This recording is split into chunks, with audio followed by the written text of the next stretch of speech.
Iran সংঘাতের প্রভাবে বৈশ্বিক সমুদ্র পথে পণ্য পরিবহন ব্যয় দ্রুত বেড়েছে। হরমুজ প্রণালীতে জাহাজ চলাচলে বাধা, জাহাজ সংকট এবং দক্ষিণ এশিয়ার প্রধান বন্দরগুলোতে বাড়তে থাকা জটের কারণে বাংলাদেশ, ভারত সহ এই অঞ্চল থেকে যুক্তরাষ্ট্র ও ইউরোপে কন্টেইনার পরিবহনের খরচ গত 2 সপ্তাহে প্রায় 50% বেড়েছে।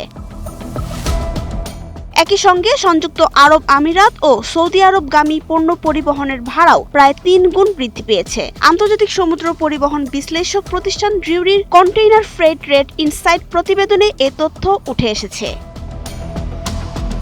প্রতিবেদনে বলা হয়েছে, হরমুজ প্রণালী এড়িয়ে দীর্ঘ ও ব্যয়বহুল বিকল্প রুট ব্যবহার, পণ্যের চাহিদা বৃদ্ধি, ভারতের প্রধান বন্দরগুলোতে জাহাজ জট, জাহাজের স্বল্পতা এবং জুলাই থেকে বিভিন্ন শিপিং কোম্পানির নতুন সারচার্জ আরোপ সব মিলিয়ে পরিবহন ব্যয় বেড়েছে।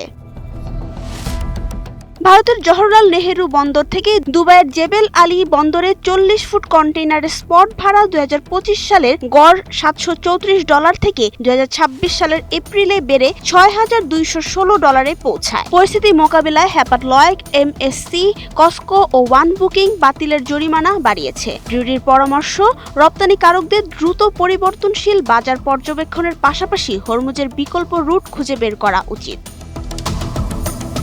নাবিলা রহিম, সময়ের আলো।